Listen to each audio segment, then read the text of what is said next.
Oh, damn. For the record, we were trying to start at 4. In the future, we'll start at 4. Coach, get off your phone, get into the screen, get up and sit up. The Bulls are the greatest team that's ever played basketball. Beto missed the first. YouTube to Wendy. He's here today. What's up, dog? Good to see you, buddy. It's great to see you. Great to see you. Great to see you, Beto. I missed you, man. I missed you. Yeah, we missed you too. I'm sure the show was thriving, and I hope I didn't get Wally pipped last week. I appreciate you letting me back. We did. We built up a ton of listeners last time. I think we hit 11. Let's see if we can get past 11 live people today. And thank you. Hit that subscribe button. We got a ton of topics here today, but I guess we will start with the key one we want, which is a little bit in the back window, but it still applies today, which is this. Did the Bulls make a mistake standing pat at the trade deadline? And I also would add in here that perhaps outside of betting on the roster that's coming back, I do wonder how much Zach LaVine's knee injury, going to see a specialist in Los Angeles this week, if that played any part in Arturas and company deciding to not do anything at the deadline.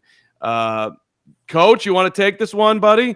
What do you think? Standing pat. I think you were – actually, I know your answer. I think I know your answer. Beto, what do you think? Was it a mistake? No, not a mistake. Was I hoping maybe something could happen? Sure. But at the end of the day, here's the problem, is that we know in order to get anything that could have potentially brought them into that next tier – or at the top of the East, they would have to give up Pat or Kobe, right? They weren't going to necessarily do that, especially give up Pat. And then some of the other bigs, there was quite a few big man depth piece bigs that were on the move, but the Bulls didn't have anything of value to potentially give for those guys. Like what those guys came for in return are a lot better than Troy Brown and Tony Bradley Jr. The Bulls don't have any first-round picks outside of this year. Are you willing to give up a first-round pick anyway? So, and given the fact that between that and the potential buyout market, which we could talk about, that's coming up both at the guard position and the big man position, I feel like they can get as close to what they could have gotten without giving up anything. And I'm going to sound super cliche, but they're going to make a trade without giving up anyone when Patrick Williams returns maybe in a month or so. When here it comes. We're going to get there at all. Lonzo Ball's coming cliche. Back. Caruso's it's like a trade, right? Without actually having to give up anyone. They're all that was their trade, right? So is it more that they believe in the roster and everyone's coming back, or is it more that they don't believe and they look at like, you know what, we don't have Giannis, we don't have Embiid, we don't have KD, We're cute, we're nice, we're ahead of schedule, but we're not NBA championship worthy. I'm not going to do anything dumb. Well, that could have been yeah. I think they believe in what they have. I do think that if there was one question, there's only one player that I would ask the question based on what you had to give up to get him. That would have been Montrezl Harrell. That would have been the only question, because seeing what the Wizards gave to Charlotte for that, I would have. That's one. I think I spoke with Mark about this. All right, would you have made a Javonte Green for Montrezl Harrell trade? And well, I know Vito's saying no right now. Right now, you would say no, of course. But when Lonzo Ball and Caruso come back to go along with Ayo Dosunmu now playing as much as he is, you know, one of those with Javonte Green, one of those guys not going to play as much. One of those guys will not be really part of the rotation. And Montrezl Harrell could be a very vital part of the rotation. So he was the only player that I saw that from. The second thing I would say about this, though, when you look at what AK and Eversley did last year in the offseason, there may be some targets out there for them to fortify this roster, and they think those are possible at the end of this year. Let's see where we're at right now. Let's not do anything to blow up this team as how it's constructed, and let's see what they may have some plans for how they're going to fortify this group in the offseason. And with what they did last offseason, I'm gonna give them the benefit of the doubt and trust them on that. And I'm gonna get rid of my dog real quick. Okay, go ahead. let's get rid of the animal, which is a tremendous moment. Now we go in and disagree since he doesn't have a chance to defend himself anyway. Here, you want my stupidest take of the day? Actually, we'll do that next. Let's. Coach wanted to talk about Vooch being. What's the dog's name? Animal. Joplin. What is it? Joplin, like Janice. Joplin. Yeah, like Janice Joplin. I mean, I would have thought Hodges. I would have thought no. Starks. We got her trained in names. We got her trained names, so that we didn't have a choice on it. Okay, I mean, I think that was a definite window into the coach is not wearing the pants in the Edelman family. That's how I. That was pretty clear. It's Valentine's Day. Let's all be honest. None of us are wearing the pants in our households. That's a fair statement. All right, so Vooch is on fire. He had 31 against the Thunder on Saturday night on a back-to-back, playing 36 minutes, shooting 14 of 25. Still can't make a three. He was over 4 in that game. Whatever, that's fine. Vooch, he's shooting 29% for 3 in the month of February, and it's been kind of disgusting all year long. But he had 31 and 15, 26 and 8, 18 and 16, 13 and 12, 23 and 7, 36 and 17, 30 and 18. The Vooch has come out of it, and we've been waiting for him to come out of it. So, Coach, I'm trying to understand, like, you know, in the OKC game, he was just bigger than everybody, and they were getting the ball, and it was taking candy from a baby, really. But like, what are you seeing that's happened that Vooch has turned his season around? I think the opportunity, two things: the opportunity, one, to be the second primary scorer rather than the third primary scorer, and that he's going inside. Like you said, he just hasn't had the season shooting the three that he's had in the past, but he still is a very capable player around the rim, scoring, and he's a good passer. And I think that the Bulls may have found something, throughout the season, right? This was our identity. We got off to this great start playing this perimeter style offense in Zach and DeMar. Then you have some struggles. Then all of a sudden, you lose Zach, and you do need to go to Vucevic more. He's not shooting the three. Let's change up what we're doing with him. And maybe they found how those three are going to eventually really get it done. Because one of the things that I love is if you could throw the ball inside to Vucevic and surround him with a Ball and LaVine, you may get some open threes for those guys off of them having to help on Vucevic. If he can create double teams from there, because right now the way they've been playing with Vucevic is more – Vucevic isn't the double team creator. He's the guy getting the ball because they double team DeMar and LaVine. So maybe this will really work for him where he's the one that gets doubled that opens up the offense for him or allows him to really be one-on-one in situations like you saw against against Oklahoma City where he just dominated. I think we need to add on to the nickname. Like, Vooch is nice, but I think it should be like Voochie Coochie, Voochie Coochie Galpa, something. The Vooch, it's Vooch, the Vooch. Give me an article, something. I'd hate to Google something that said Voochie Coochie, especially on Valentine's Day. I don't know what's going to come up there. I don't love Voochie Coochie. I'm not sure we would really enjoy that one. I mean, I think Voochie Coochie is straight brilliance by me, but that's fine. I mean, if he plays at this level, Vooch is just not enough. But all right, Vito, you seeing anything with Vooch? Like Vinny the Moocher, we got Vinny the. There we go, Vinny the Voocher, Vinny the Voochie. Yeah, I kind of like that. I don't know if he'll understand that reference or some of these other people. Yeah, but I like it. Coach hit on the two things. The second opportunity, so usage is way up because Zach, some of these other guys aren't there, and then he's going inside. Which, I guess the one thing I'll add is that you would hope that his success inside will create confidence to a point where that perimeter shot will eventually come around at the end of the year. I know we've been waiting that most of the year, but in the interim, it's the opportunity that he's taken advantage of by going inside. We got to give him credit because I've dogged him a lot this year, but he's adjusted and he's playing really well when they really need him right now. There's something about he's throwing out some dunks. I mean, that I'm like, whoa, Vooch getting a little bit of bounce on the Vooch, which would be nice to see.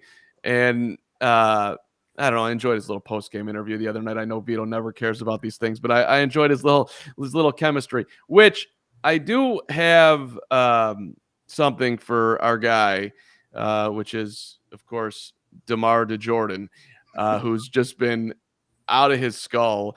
38 points, 6 straight 30-point game, 5 straight with 35 or more. First time since MJ did it in 96.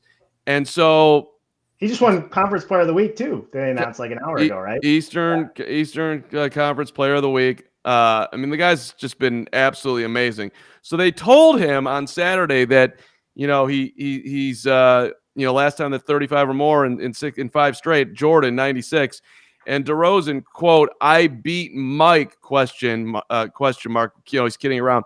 It's just an honor just to be in any type of record book with, and here comes the key part, one of the greatest of all time, especially playing for this organization. No.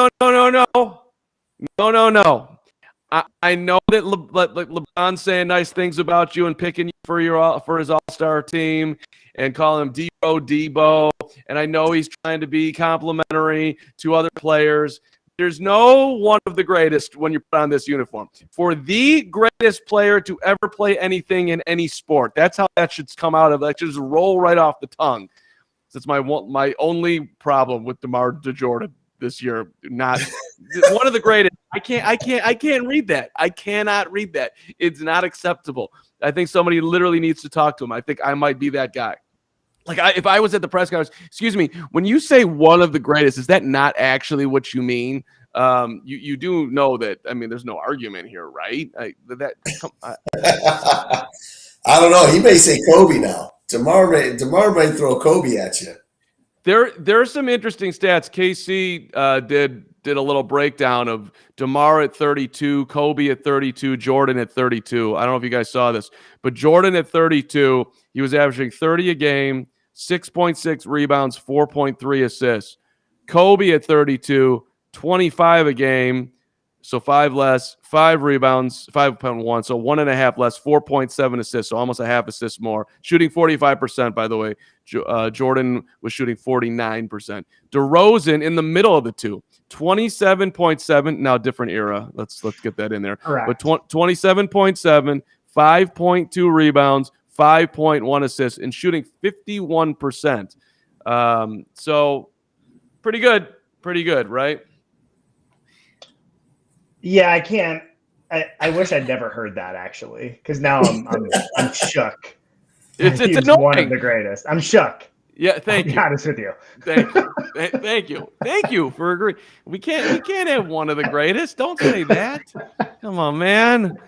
You definitely need to call him out. Definitely call him out. See where. I need that like whatever LeBron had when he was picking his all-star teams to put in front of his face so he wouldn't laugh when KD picked Rudy Gobert over James Harden at the last pick.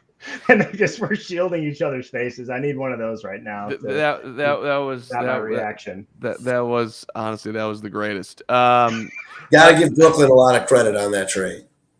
Yeah, you think so? Okay, yeah, because go ahead. Well, he told him that he was leaving. Leaving. But here's why I give Brooklyn a lot of credit. I'm going to give them the credit because Mark and I talked about the trade. Obviously, it's good for the Sixers too. At least in the short term. I don't know if it'll be good in the long term, but it's definitely good in the short term because it gives them a chance to win this year. But Brooklyn for sure held out to get as much as they could from the Sixers. They knew the Sixers had to get off Ben Simmons, and that's why the trade didn't happen earlier. They shook everything they could out of that trade. And adding Seth Curry, I mean, it's a very underrated part of that trade. They added Seth Curry and 2 first-round picks. I gotta say, give Brooklyn credit for shaking out of Philly everything they could for that deal. And I know you can't like say, "Oh, we gave up a lot more than what we got." Like they're 2 independent trades, but the whole woulda, coulda, shoulda.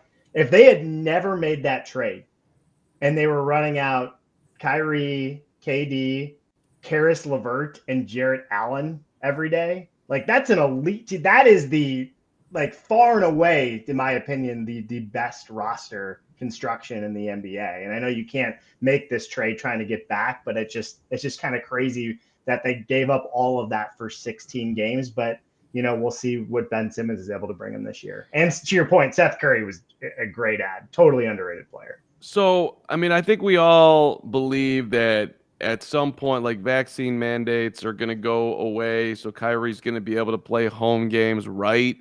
And now you're going to have, and Ben Simmons says he wants to play, I guess he's going to play the 4.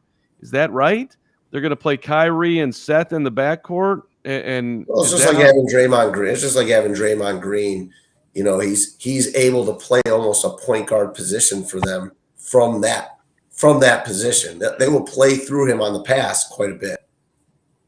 Okay. They've got Kevin Durant. He's coming off a knee injury. And by the way, Kevin Durant, I don't know. Did you guys watch the Durant LeBron? Did you watch the whole show? Just the clips. Just the clips. Yeah. Okay. All right. Well, Kevin Durant's a weird dude. Not that that's news, but like LeBron was affable. He's having fun. He's laughing. Chuck's telling jokes. KD just sits there. And I'm like, hey man, like, can you lighten up? Can you have a little bit of fun with this? You're a multiple-time NBA champion. You got zillions of dollars. You don't have to be like this angry KD all the time. But it was just. Did you see what he said? Which I thought was interesting. I think it was part of his podcast right after. But he thought he goes, I think it would be lit if we picked rosters right before the game started. Picked lineups, like go on center court.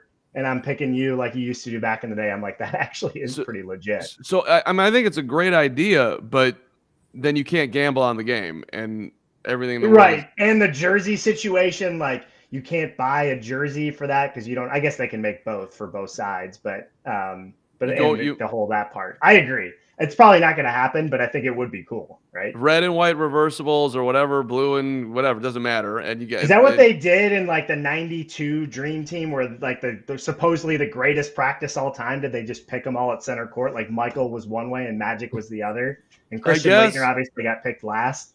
Shirts and skins. He probably would have picked Christian Laettner over James Harden. That's about it.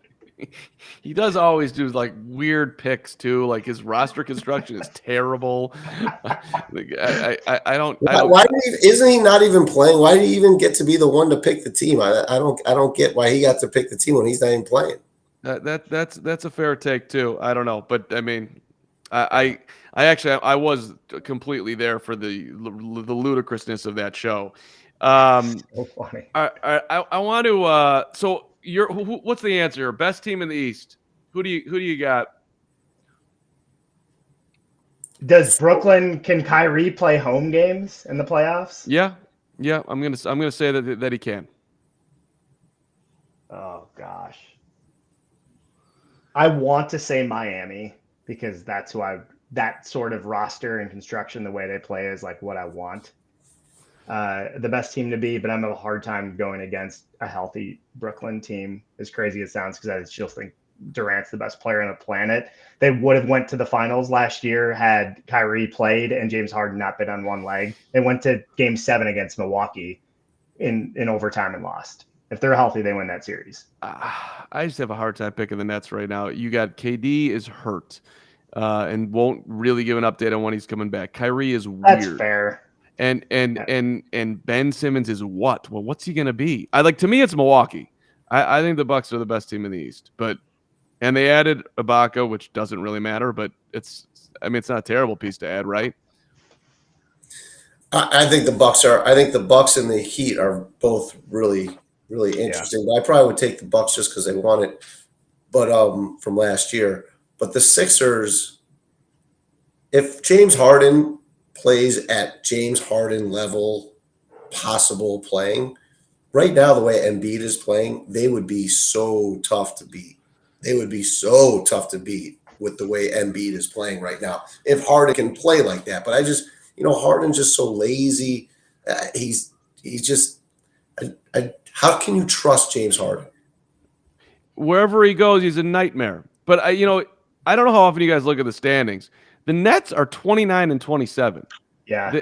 I mean, they are the 8 seed right now, playing Miami in the first round if the playoffs started today. I mean, the Bulls are the 2 seed, 1 game back, but they're also 3 in the loss column back from being the Raptors, who are the 7 seed. I mean, it's incredible how tight this is.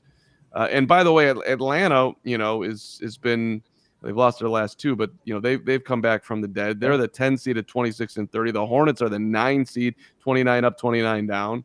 Toronto and Boston are playing really well. Too, they're I going to be mean- tougher outs. Cleveland, we haven't even talked about them too. The East is crazy. Has there been any talk of like who's got the toughest schedule going down the stretch? Because I think the Bulls schedule, they better win these next 2 games. Yeah. Because they're after the All-Star break, they play a really tough schedule. Like they played Orlando a ton and some of the weaker teams a ton. They play a lot of really tough games after the All-Star break. Well, right. So it's San Antonio and Sacramento, which, by the way, the Kings are getting killed for their Tyrese Halliburton trade. Does anybody realize that Domantas Sabonis is a good player, man? He's really good. That's the most Kings trade ever, though.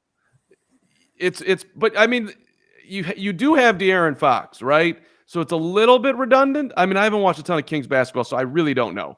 But like, you're not staying up on the West Coast for Kings Clippers on a Wednesday night at 9:30. I'm not, but I was listening to NBA podcasts, and like apparently their first game with Sabonis, like the crowd was going nuts. They got to win, and I mean, right?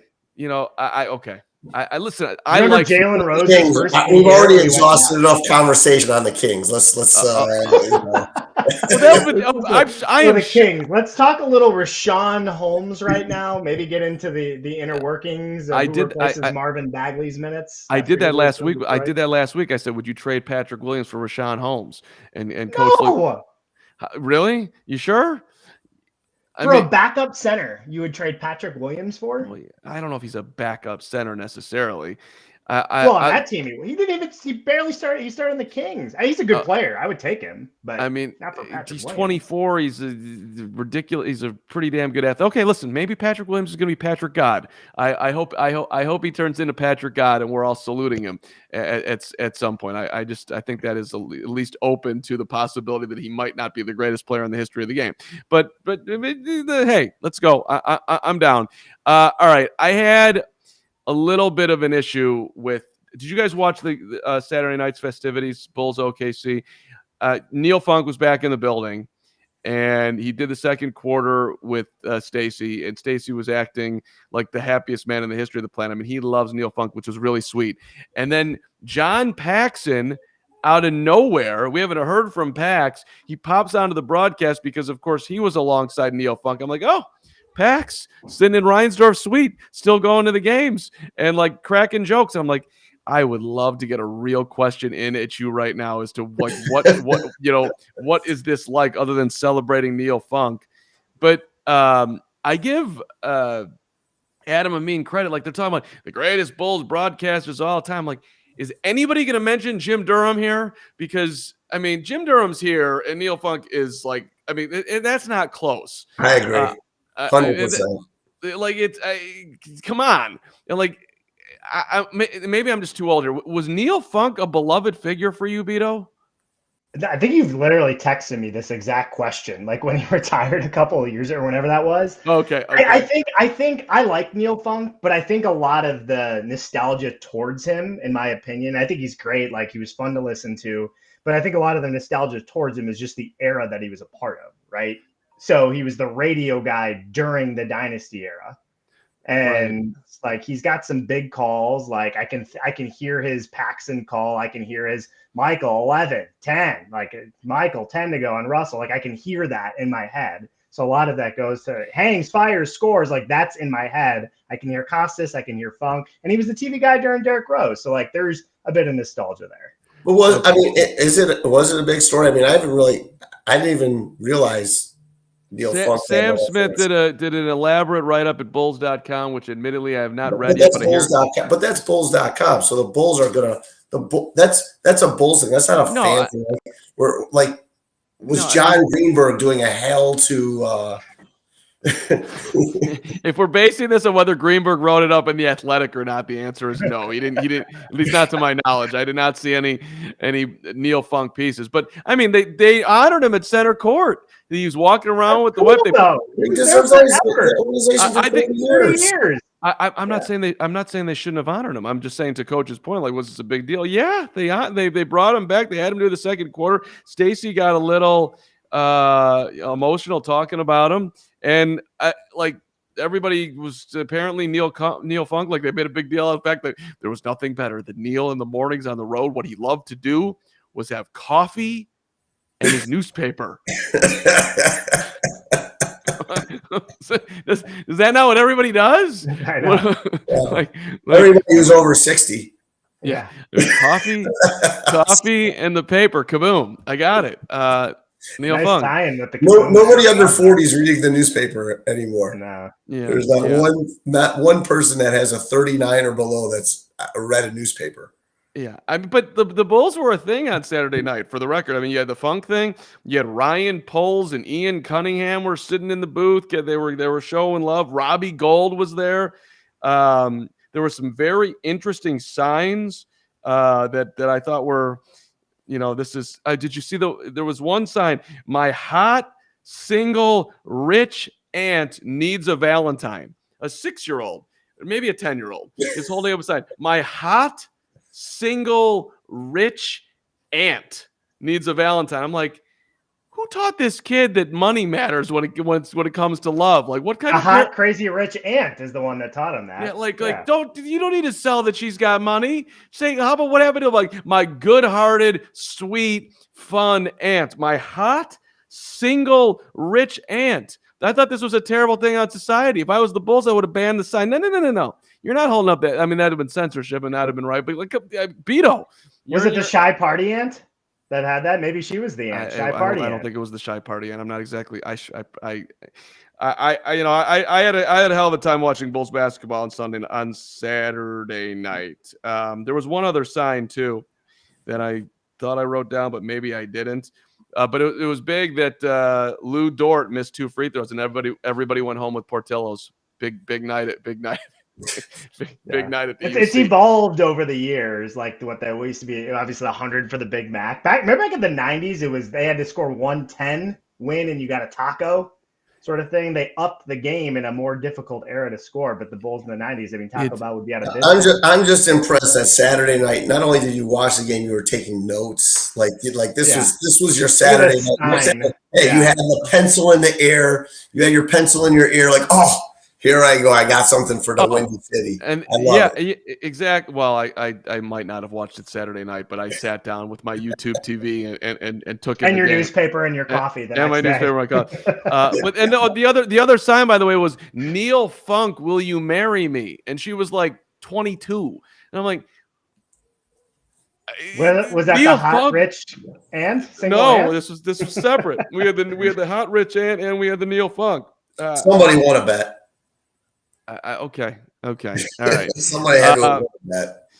Here, before we get out of here, let's get back to basketball quickly. 2 things. Number one, like the DeRozan. How do you, Coach, get in here on how do you break down that everybody knows that this dude is going to drive to call it 15, 16 feet away, and then he's going to pump fake you over and over and over again, and yet he gets guys seemingly every time. Like it's interesting to me, his game and how it's, he's so efficient. He doesn't shoot the 3 to Beto, to your modern day analytics. He doesn't do that, but he shoots 51%, and he does the same damn thing every time, and they can't guard it. Well, the first thing I said, the first thing that impressed me about DeRozan that I had no idea. He's a way better ball handler than I anticipated. And because it's not like a Kyrie ball handling, or a Curry ball handling, we're so quick and fast, whatever, you don't realize how good the ball handling is. His ability to shield the defenders and go both directions, left, right. When he gets into that middle, he really has like 4 or 5 things that are what he can do. And that's the reason. He does that little right hand step to the side. When he goes on the right, he likes to do that right hand step to the side. When he's to his left, he usually does a lot more pump faking when he's going towards his left. But then he also freezes you and drives by you and kind of gets fouled, knows how to like initiate the contact as he's going to the basket. And the minute he gets that contact, or he's smart enough when a guy's really close to him, he just pulls the shot knowing that guy is going to invade his space and foul him. So he just has a real understanding of those 4 or 5 moves, and he's worked at it so well to make it so instinctual that that's the reason. Okay. You know, could you follow that? Is that followable? Hopefully for people that are listening, they can follow what I'm talking about. I think I followed it. I mean, I certainly followed the ball handling portion of it. I don't know. I mean, Beetle, what do you see? Like what have you learned about him that we did not know before, outside of the fact that he's just insanely good at basketball? Like this is this is year 13 for this dude, and he's evolved. I mean, I used this comparison before, and again, I know it's not fair to compare him to not one of the greatest player ever, in Michael Jordan. But once he lost a little bit of that athleticism, he evolved into where we're at today. Because if he had continued on the path, he might not be near the player that he was. And he also is so good at drawing contact. I swear that some of these players are nervous to foul him because he gets to the line so often too. And just the ability to defend myself about the analytics piece. Yeah, I'm a 3-point guy, analytics guy, but the only reason why is because most players cannot shoot a mid-range jumper at a high enough percentage to justify that shot consistently. Of course, there's always times where it's a good shot. He can. So if you're shooting it at the clip that he's at, then it's a fantastic shot. It's a lot better than the shot in transition where you kick out for 3 sometimes if you can get the easy 2. He's just one of a probably a handful of within 5 guys that can do it. So I think that's what I've learned about him, is that the dude just does not miss from a certain range. People are I'm worried about like the amount of load that's on his shoulders, right? You know, it's just like, is this dude going to break down in year 13 when he's playing 35 and a half minutes a night, which is the most he's played minutes average wise since 2016 these are all very close, but if we're going by the technical, it's the most he's played since 2016. However, when I watch him, like they put him at the top. So he's bringing the ball down. He's got, like, a lot of the times right now, he's got Kobe White in one corner. He's got Io in the other corner. He's not like, just hard pushing the ball. So I don't think he's taking a lot of physical pounding in his role. Like he's just kind of, he's shifting around his screen. He's pulling up, shooting jump shots. I'm not saying it's easy, like it's effortless, but it's not like such a physical game that he's getting killed out there, that I think it's a huge concern. Does that make sense? I mean, it's a concern though. It's a concern anytime that you're playing, top 5 minutes in the league. I don't know if he's in that, but playing, like you said, if he's playing more minutes than he's played since 2016 at his age, there is an effect to that. So the thing that he is right now is he's just so hungry. He's so happy and hungry. He just doesn't care. Right now, he sees this is his opportunity to really draw the kind of attention that he has, and he's going to keep doing it. Dan Levy in the chat here, my guy, saying, "Oh boy, I don't really know what that means, but I'm assuming that he's just loving." I think it's just generality. I think he's just loving the show. That's what it is. But if Levy wants to elaborate on his Bulls thought process, and whether it's DeRozan's usage and or something about this show, feel free there, Dan. Good to see you, by the way, buddy. Yeah, I'm just trying to be like, hey, dude. It's fine. He can play a lot of minutes. Like, LaVine's not going to be healthy. Zach LaVine, by the way. Hey, Zach, my guy, dude. I don't want to be the bearer of bad news, but the Bulls should absolutely go in and tell him, dude, you are not playing in the All-Star game. You're not shooting in the 3-point contest. By the way, you're not playing for the next 3 weeks. If you're flying out to LA to see a specialist because your knee is wonky, that means that we need to take some time and get you right. By the way, you're an unrestricted free agent at the end of the year. We're trying to win an NBA championship this year, puncher's chance. You got to get healthy, man. Three weeks away from the court. That's what I would do, playing amateur doctor here. Does that not make sense? I assume that's why he's going to get it checked out, though. My guess is getting it checked out is for this specific reason, like, hey, your knee is a problem. You're not going to play this weekend. So I think he's going specifically right now to see to get the affirmation as to should he be out, like what you said, for 3 weeks or not. Let's just hear wait to see what the doctor says, right? Isn't that, I know, crazy as it sounds nowadays. Listen to doctoral advice. I don't need to wait for the doctor. I don't like Friday night against over here. Yeah, well, Friday night he's missed time. Friday night against Minnesota, he lands awkwardly. He plays 4 minutes. The knee's wonky. His knee's messed. I mean, it's obvious. I mean, you want to protect the investment, to your point too. You protect the dude. You're going down to Stan Albeck in the mid '80s, and you're yelling at him if he puts Michael back out. Yeah, we're supposed to be talking about our Bulls coaches. Stan Albeck was on my list.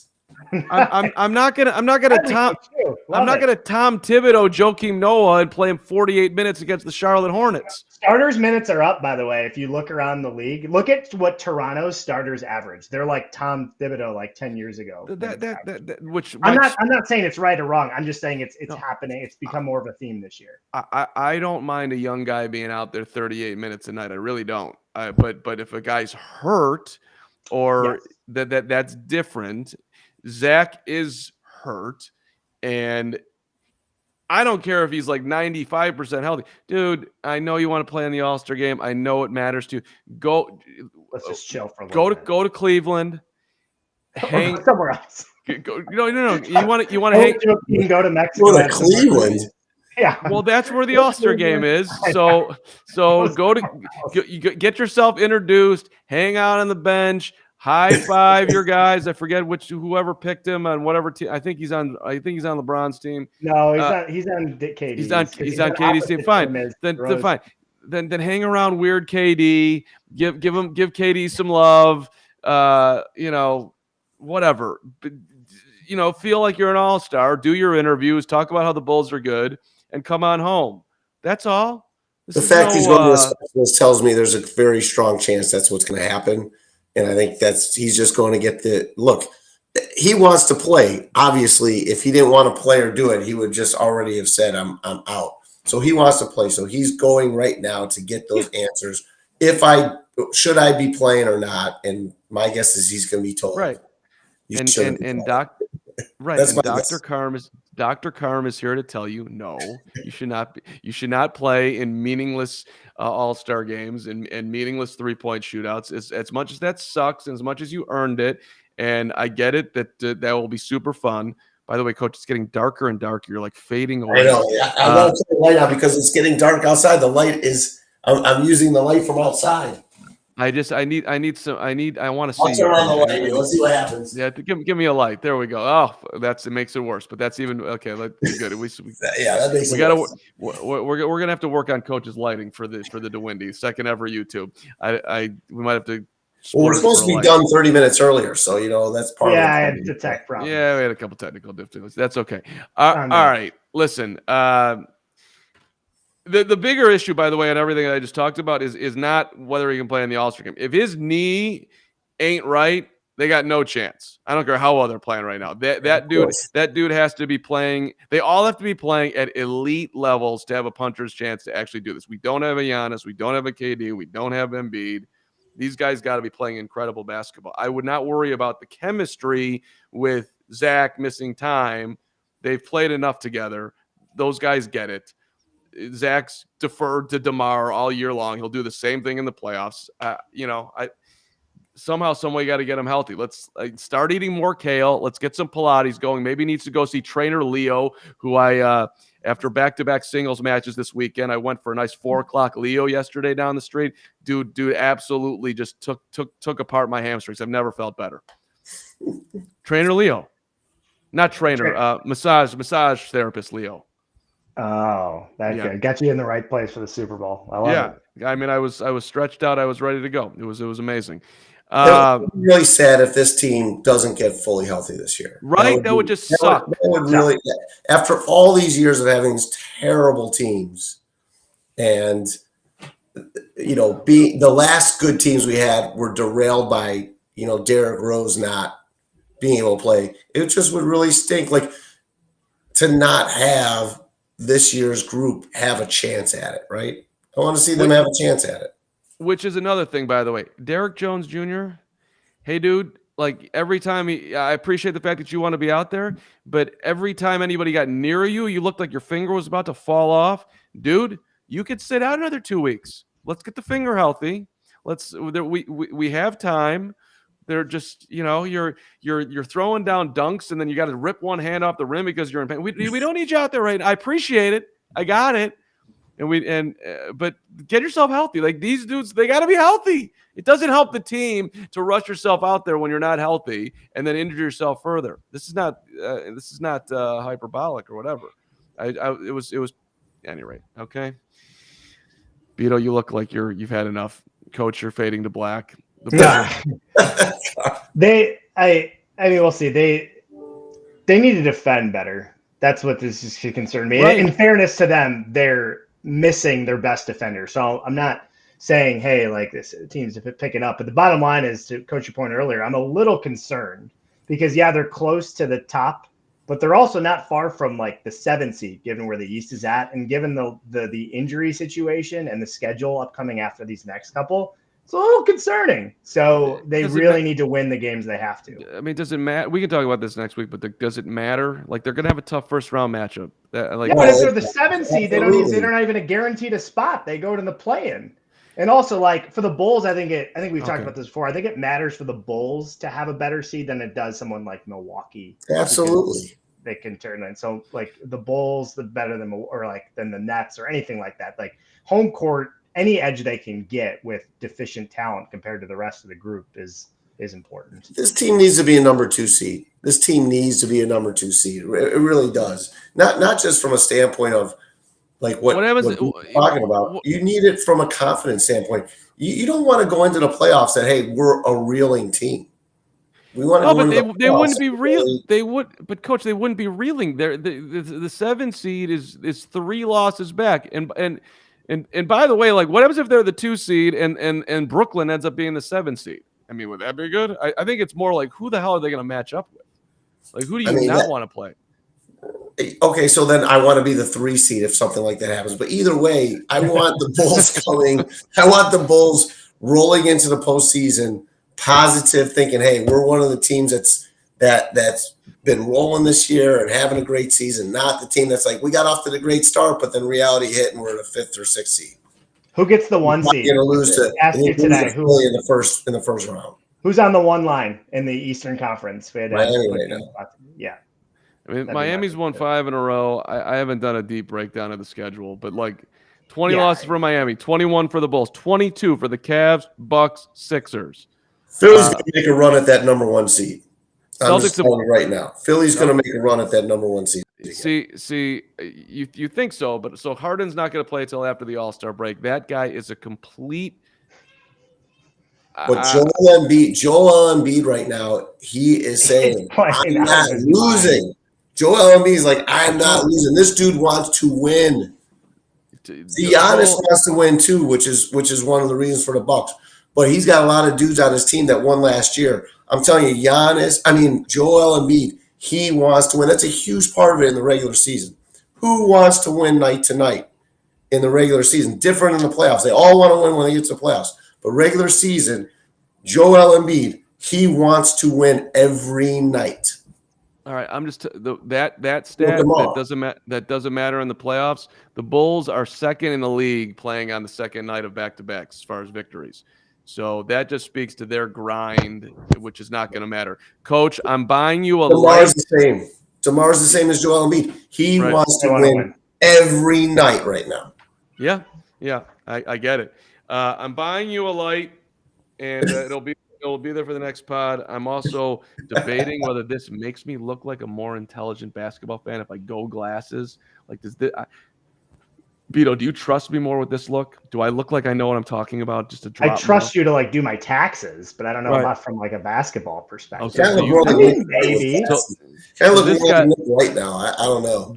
This dude looks like he could be my lawyer, but he's not my hoop guy. But if I go back here and just chill out, like that dude looks like he might be able to ball, right?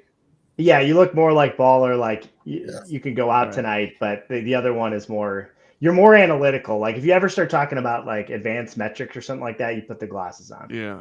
Okay. Don't go there, Carm. You're good. Okay. What about the beard? Leave that to Beto. I don't need two analytical guys here. You don't need two smart guys, just one.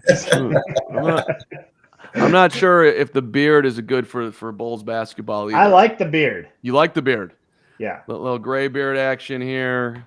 I think it's solid. Still popping a little bit of, little pepper still available to me. Might as well ride that out here as we cascade towards the 5-0, which is unfortunately within view. Got a little ways to go. Sorry, the Aldi version of Tony Reali Levy comes with. Wait, hold on. Looks like the Aldi version of Tony Reali. That. Can I bring Levy in? Is that legal? Isn't that a win though? Like, wouldn't you be okay with that? Like, if somebody called me the Aldi version of Tony Reali, I mean, that guy's put together well. Like, I would take it. I take it. I think Coach just left the show, which is a bold move. I turn on a light. We'll see if a light helps. Does that help? Yes, Coach. That light does help a little bit. How about that? Did that light help? But what we're going to do is we're going to buy you a $15 light, and you're going to connect it to your computer, and we're going to be able to see you. This is a I want to look like Jerry Krause in the background. I want to look like the sleuth. Nobody knows I'm here, right? Yeah. All right. My shirt, and I'll be good to go. I'll be sending over that light within the next couple of days, and if you could just plug that in and use it, I'd appreciate it. All right, team, Bulls, Spurs tonight, Sacktown on Wednesday, and Zach LaVine don't play in the All-Star game. We love you, Zach. We want you to get the max deal, get healthy. Did I leave anything out of the podcast, Beto, that you want to get off your chest right now? Are you good? That was all. Let's get a couple wins. Coach, Got to win these two games. These are got to win these two games. I have to. I'm sad to report that I will not be able to watch Wednesday Night Live because of Northwestern and Purdue, but nobody cares about that. So I think we should end the podcast now. I will be. I look forward to a late night record viewing of Bulls Kings and Rashawn Holmes and everything. All right. It's always hard to say goodbye. It's so hard. It's not that hard. Say goodbye. Thank you, Dan Levy. See you guys.